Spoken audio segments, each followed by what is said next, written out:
দরজা খুললে সোফার এই সেটা যেভাবে রেখে গেছে ওইভাবে। খাটটা খুবই সুন্দর, সাদার ভিতরে গোলাপি, একদম স্ট্যান্ডার্ড লাগতেছে। আর এটা হচ্ছে বাবির রুম, ডিজাইনটা হচ্ছে এরকম। আসসালামু আলাইকুম, সবাইকে ঈদ মোবারক জানিয়ে আজকের ব্লগটি শুরু করছি। আশা করি সবাই ভালো আছেন, আনন্দ করছেন এবং সুস্থ আছেন। তো হয়তো অনেকেই বাড়ি গিয়েছেন, আমরা তো ঢাকায় করছি ঈদ, সেই হিসেবে আমরা ঢাকা থেকেই সবাইকে ঈদ মোবারক জানাচ্ছি।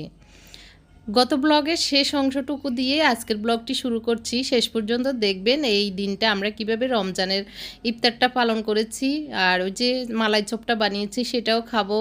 পুরো ভিডিওটা জুড়ে আছে। আমার ভাইয়ের বাসায় গিয়েছে আমার আম্মা অনেক দিন পর, সেটাও থাকছে। ভাইয়ের বাসাটা আবারও একটু ছোট্ট করে ট্যুর দিয়ে দিয়েছি, সেটা থাকছে। আশা করি আপনাদের ভালো লাগবে। যদিও অনেকেই এখন ব্যস্ত আছেন ঈদের প্রস্তুতি নিয়ে, তো তার ফাঁকে আমার ভিডিওটি কে কে দেখছেন কমেন্ট করে জানাবেন। ভালো লাগলে একটি লাইক দিয়ে যাবেন, আর যারা নতুন এসেছেন সাবস্ক্রাইব করতে ভুলবেন না কিন্তু। দেশি মুরগি রান্না করছি, সব কিছু দিয়ে প্রেশার কুকারে মেখে বসিয়ে দিয়েছি। লাস্টে একটু নারিকেল পেস্ট করে দুধ দিয়ে দিব। আর এদিক দিয়ে এই ফাতিলে রান্না করছি একটু খিচুড়ি। তো খিচুড়িটা নর্মাল 2 রকমের ডাল দিয়ে সিম্পলভাবেই করছি। তো সরিষার তেল দিয়ে, সরিষার তেলের ভিতরে যা যা মশলাপাতি দেওয়া দরকার সব কিছু দিয়ে দিচ্ছি। এই বছর তো আসলে আমাকে নিয়ে ব্যস্ততা যাচ্ছে, হসপিটাল বাসা মিলিয়ে। বেশি যে অনেক বেশি সুন্দরভাবে প্রস্তুতি নিতে পারছি ঈদের জন্য সেইটুকু হচ্ছে না আর কি। যতটুকু করছি এইটুকু আমার খেদমতের পাশাপাশি তো যতটুকু করতে পারছি এটুকুই আর কি। তবে আল্লাহর শুকরিয়া, আলহামদুলিল্লাহ আলহামদুলিল্লাহ আম্মা বাবাকে নিয়ে এবারে রমজানটা কাটাতে পারছি। মানে আল্লাহ আমাদেরকে এইটুকু অন্তত তৌফিক দিয়েছে যে আম্মা বাবাকে নিয়ে এবারে রমজানটা আমার গিয়েছে। তো এটা আমার বড় পাওয়া ছিল, বড় মানে মনের শান্তি ছিল। আম্মা বাবা আমার কাছে ছিল, রমজান মাসটা উপভোগ করতে পারছি যতটুকু পেরেছি আর কি। যদিও আম্মা খেতে পারে না, আম্মা বেশি একটা যে মানে শান্তিতে আছে তা না, তারপরেও যে আলহামদুলিল্লাহ বেঁচে তো আছেন, এইটুকু মনের সান্ত্বনা দিয়ে এবারের রমজানটা আমার জন্য অনেক বেশি আনন্দের ছিল আর কি। দুঃখের মাঝে আনন্দ যেটা সেটাই আর কি, আলহামদুলিল্লাহ। তো আম্মা তো অসুস্থ, ওনাকে নিয়ে সারাক্ষণ আমাদের টেনশন পেরেশানি, হসপিটালে যাওয়া লাগে। গত রাতেও গিয়েছি, মানে ঈদের আগের দিন রাত। তো সেই হিসেবে আসলে প্রতি মুহূর্তে ডাক্তার, ওষুধ, ওনার খেদমত সব মিলিয়ে আবার ঈদের প্রস্তুতিটা যে অনেক বেশি ভালোভাবে নিতে পেরেছি তা না। যতটুকু পেরেছি, যতটুকু ভিডিও আসলে করার সুযোগও থাকে না, তো মাঝে মধ্যে যখন মন একটু ভালো থাকে তখন একটু করি, সেটুকুই আপনাদের সাথে শেয়ার করি আর কি। তো জানি না কতদিন এভাবে চলবে আমাদের, আল্লাহ ভালো জানে এই আর কি। এখানে আমি একটু ওই যে গত ব্লগে দেখতে পেরেছেন আমার গাছ থেকে পুঁই শাক নিয়ে এসেছিলাম, মানে বারান্দা থেকে, সেটুকু রান্না করব। তো এই জন্য ঝোল বসিয়ে একবারে বসিয়ে দিব। তো এটা একটু মানে ভালো করে কষানো হলে, ফুটে উঠলে তারপর শাকগুলি দিয়ে দিব। তো হলুদ মরিচ লবণ, তারপরে একটু রসুন দিয়েছি, দিয়ে এগুলিকে একটু কষিয়ে নিব। পেঁয়াজ দিয়েছি, কাঁচামরিচ দিয়েছি, একটু গুঁড়ো মরিচ দিয়ে দিচ্ছি, হলুদও দিয়ে দিয়েছি প্রথমে। একটু তেল দিয়ে দিচ্ছি যাতে করে মানে প্রথমে একটু স্বাদটা যায় সবজিতে, এই জন্য। মা বাবা হচ্ছে আল্লাহর দেওয়া বড় নেয়ামত। অনেকের ভাগ্যে মা বাবা নেই, অনেকের মা বাবা হারিয়ে গেছে, আল্লাহ নিয়ে গেছেন। আবার অনেকের আছেন কিন্তু মা বাবার অত বেশি বুঝেন না, অনুভব বুঝেন না, মা বাবার অত বেশি খেদমত করেন না। তো তারা একরকম, কিন্তু যাদের অন্তত মনে একটুখানি হলেও মা বাবার প্রতি আন্তরিকতা আছে, তারা বুঝেন যে মা বাবা কী। তো আমাদের মা বাবার কতটুকু আসলে খেদমত করতে পারছি জানি না, তবে একটুখানি হলেও মনের তৃপ্তি লাগতেছে এই আর কি, যতটুকু করতেছি আর কি। আল্লাহ যদি এটার বিনিময়ে আমাদেরকে দুনিয়া আখিরাতে যা যা দান করেন, এটাই হলো আল্লাহর কাছে চাওয়া। তো যে ঝোলটা শুকিয়ে আসার পরে আমি শাকগুলি দিয়ে দিয়েছি, আর এদিক দিয়ে খিচুড়িতেও রান্না করছি, 1 পট চাউল রান্না করছি। তো একটু ইফতারিতে আজকে খিচুড়ি খাবো, আর ছোলা তো আছে, ছোলা ভাজি করেছি, তো ওইটা একটু খাওয়া হবে। আর গরু গোশত দিয়ে খিচুড়ি দিয়ে, তো গরু গোশতটা একটু ওই যে পাঁচফোড়ন মশলা দিয়ে আমি রান্না করি, তো পাঁচফোড়ন মশলা একটু বাটা ছিল ওইটা দিয়েছি, টমেটো দিয়েছি, পেঁয়াজ দিয়ে দিয়েছি। তো এখন দিয়ে দিচ্ছি আদা রসুন পেস্ট। আদা রসুন শেষ হয়ে গেছে, একটু একটু ছিল, ততটুকুই দিয়েছি। আর প্রেশার কুকারে রান্না করব, একটু ভালো করে জোশ করে নিব, তাহলে হয়ে যাবে। মাছ ভেজে রেখেছিলাম গতকালকে, এগুলি হচ্ছে আড় মাছ, তো সেটুকু সেখান থেকে কয়েক পিস দিয়ে দিয়েছি, আর বাকিগুলো এমনি পেঁয়াজ দিয়ে ভেজে রেখে দিব আর কি। আর খিচুড়িটা একদম সিম্পলভাবে মশলাপাতি দিয়েই করে নিয়েছি। তো গরু গোশতটা একবারে বসিয়ে দিচ্ছে, দেখতে পাচ্ছেন। তো গত ব্লগে আমার যে জুয়েলারিগুলি দেখিয়েছিলাম, আমার গোল্ড কিনেছিলাম আমার জন্য, তো আপনারা অনেকেই নেকলেসটার এক্সট্রা দাম জানতে চেয়েছেন। তো ওইটা হচ্ছে মানে 10 আনা আর কি, 10 আনার দাম মেবি ওই সময় 1,50,000 টাকা করে ভরি। তো স্টার আসলে দাম জানি না, একসাথে দাম করে নিয়েছি। আপনারা চাইলে ওই দামটা 50,000 টাকার হিসাব করে নিতে পারবেন। তো অনেকে দাম জানতে চেয়েছেন, আসলে এটা আর হিসাব করা হয় না, একসাথে হিসাব হয়েছে, তো এই জন্য আর বলতে পারিনি আর কি। তো আপনারা পছন্দ করেছেন, এটা দেখে আমারও ভালো লেগেছে। আসলে একটুখানি গোল্ড কিনতে পারলে সেটা আসলে ভালোই লাগে এটা আর কি। জামা কাপড় তো আসলে সবসময় কেনা যায়, কিন্তু গোল্ড তো আর সবসময় কেনা যায় না। তো আমার নিজের মানে জমানো টাকা থেকে কিনতে পেরেছি, এটার আনন্দ আলাদা। এরপরে এগুলো রান্না করছিলাম দুপুরের দিকে আর কি।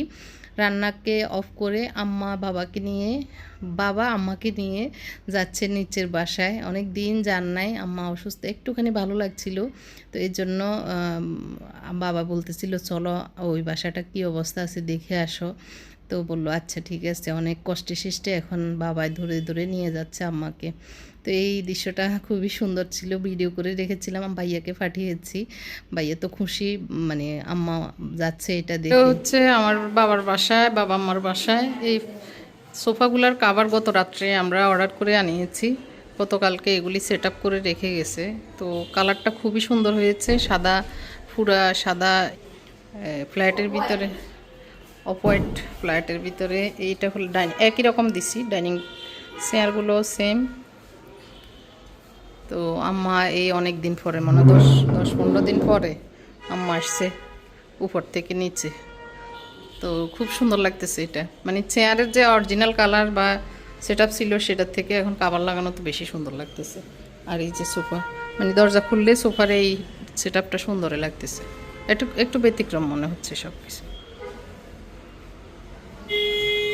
তো বাসায় তো কেউ থাকে না, সব কিছুই যেভাবে রেখে গেছে ওইভাবে। বাবা আম্মাকে দেখাচ্ছে কি আছে না আছে।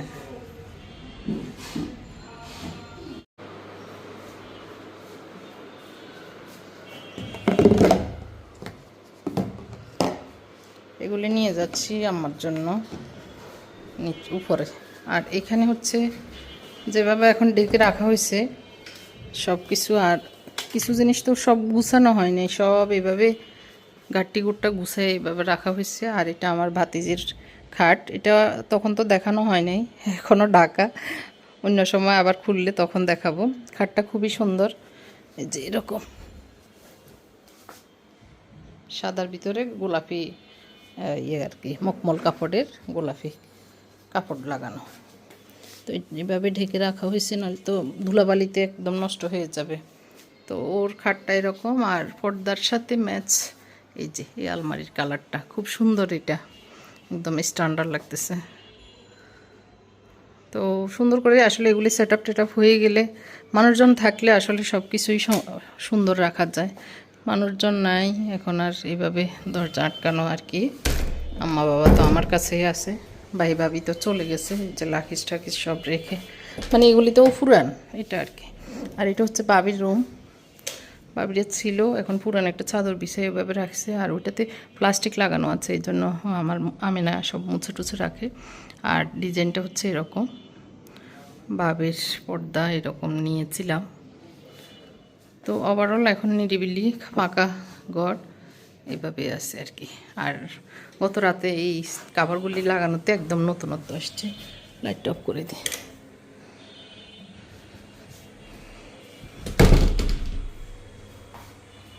এই যে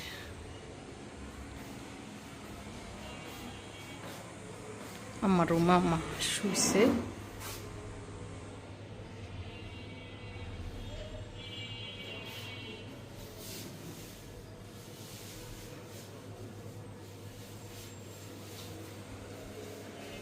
এখন আমি চলে যাচ্ছি আমার বাসায়, সব লাইট অফ করে দেয়। আমি যাচ্ছি, চলে যাই, চলে যাচ্ছি, উপরে যাচ্ছি।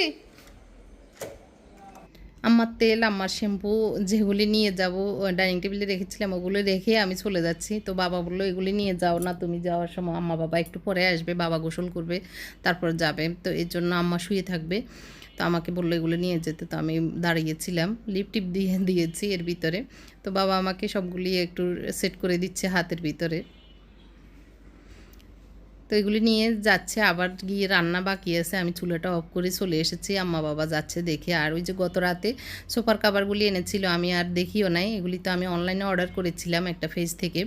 তো সোফা এবং ডাইনিং দুইটা সেটটেই আবার কুশন কাভার সহ 5,200 টাকা নিয়েছে এই পেজে। তো ভালোই লেগেছে আমার কাছে এই কাভারের কালারটা, যদিও মানে খুব অনেকগুলো কালারের মাঝ থেকে এই কালারটা চয়েস করতে গিয়ে একটু হিমশিম খাচ্ছিলাম, কোনটা দিব কোনটা দিব, আবার বেশি খ্যাত খ্যাত যেন না লাগে, একটু দেখতে স্ট্যান্ডার্ডও লাগবে, আবার মানে কাভারটাও হলো এটা আর কি।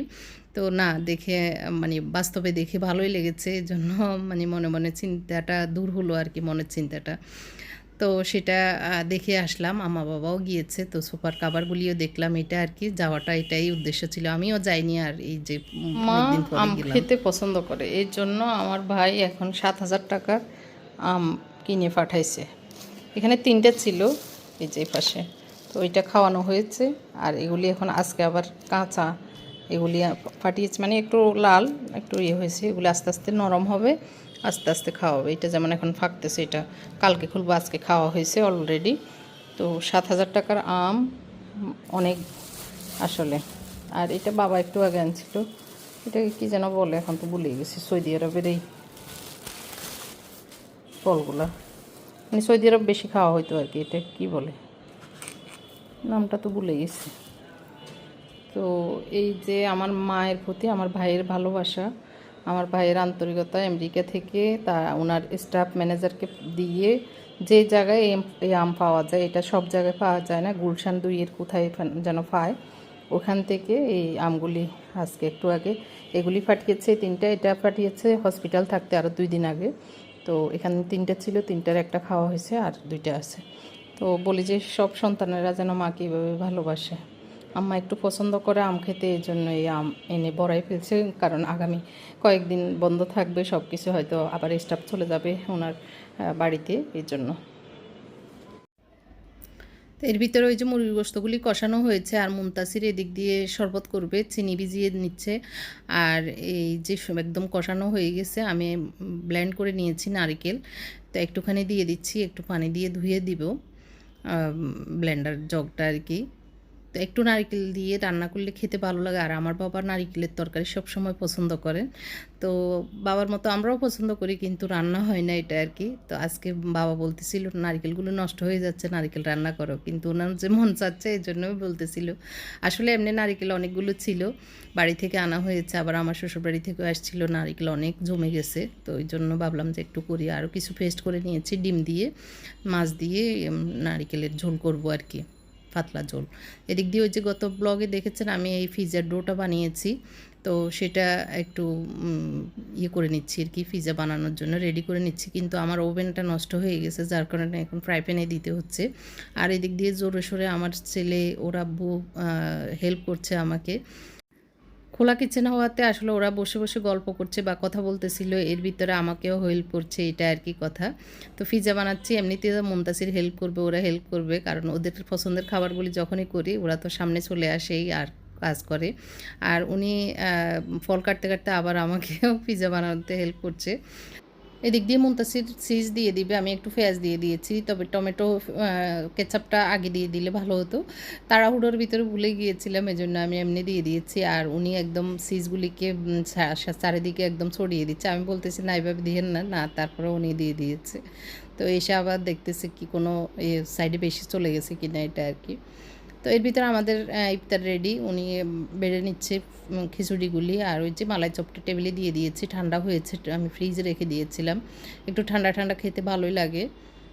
আর গরু গোস্ত টেবিলে নিয়ে যাচ্ছি বেড়ে। রান্নাঘরটা একদম এলোমেলো হয়ে আছে, তো আমি এগুলি গুছাচ্ছি, ওনারা টেবিল সেট আপ করতেছিল। আর পিজাটা এভাবেই তাওয়াতে সরাসরি দিয়ে দিয়েছি, কারণ ওভেনটা, ইলেকট্রিক ওভেনটা নষ্ট হয়ে গেছে কেন জানাম, তো এটা ঠিক করতে নিব।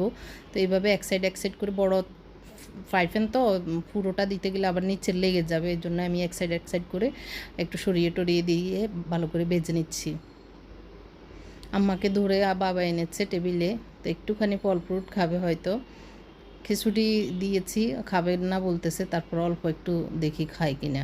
তো আমাদের ইফতার খাওয়া শুরু হয়েছে, এরপরে নামাজ কালমা পড়ে এখন পিৎজা খাবে, তো এর জন্য পিৎজা কাটবো গরম গরম। তবে একটু মানে হার্ড হয়েছে, একদম সফট হয়নি, ওভেনে দিলে যেরকম হতো। আর এমনিতেও পিৎজার যে ইস্টটা, এটা একটু পুরানো হয়ে যাওয়াতে বেশি একটা ফুলেও নাই। তো যাই হোক, ঘরের বানানো, নিজেদের বানানো, এটার একটা আলাদা তৃপ্তি এবং আলাদা স্বাদ, সেটাই হয়েছে আর কি। নরম হয়েছে আলহামদুলিল্লাহ। তো এই যে মুনতাসির কি সুন্দরভাবে খাচ্ছে, আমি এদিক দিয়ে বাবার জন্য, আমাদের জন্য চা বানাচ্ছিলাম। তো ও যে এরকম নেচে নেচে খাচ্ছিল, সেটা আমি তো আর খেয়াল করি না, এখন ভিডিও চলছিল, আমি সেটাও বন্ধ করতে ভুলে গিয়েছিলাম। তো এই যে কি মজা করে ও খাচ্ছিল। এরকম সবসময় আসলে বাচ্চারা যখন ভালো কিছু বানানো হয় মজা করেই খায় আলহামদুলিল্লাহ। তো মোত্তাকি ছিল না এই দিনটাও, ওর ফ্রেন্ডদের বাসায় ওদের দাওয়াত ছিল, তো ওর জন্য রেখে দিব। আর মুনতাসির তো খাচ্ছে মজা করে, আরও কোনো কিছু আছে কিনা, ওই যে তুলে তুলে খাচ্ছে সিজগুলি। আর আমি অর্ধেক চা নিয়েছি আমার জন্য, কিন্তু ওই যে সাহেব নিয়ে এনে যাচ্ছে আমার থেকে, ওনাকে দিইনি, কারণ চা খেলে আর ঘুম আসে না, এর জন্য দুজনে এখন ভাগ করে একটু একটু খাবো আর কি। এরপরে মালাই চপটা তো আর খাওয়া হয়নি, এখন একটু আমার জন্য নিচ্ছি, ওনাকেও দিচ্ছি, খাবো দুজনে। ইফতারির সময় আসলে মালাই চপ আর খাওয়ার মতো ইয়ে ছিল না, মানে পেট ভরে গেছিলো, তো এখন অনেক পরে এসে 8টা সাড়ে 8টার দিকে এসে এগুলো খাচ্ছি আর কি। তো কেমন লেগেছে ভিডিওটি কমেন্ট করে জানাবেন। সবাইকে অগ্রিম ঈদ মোবারক জানিয়ে আজকের ব্লগটি শেষ করছি। সবাই অনেক বেশি ভালো থাকবেন, আল্লাহ সবাইকে আনন্দের সহিত ঈদটা কাটার তৌফিক দান করুক, আমাদেরকেও আনন্দের সহিত ঈদ কাটার তৌফিক দান করুক, এই দোয়া করবেন সবাই। এটা আর কি। তো সবাইকে ধন্যবাদ জানিয়ে এখানে শেষ করছি। আল্লাহ হাফেজ, আসসালামু আলাইকুম।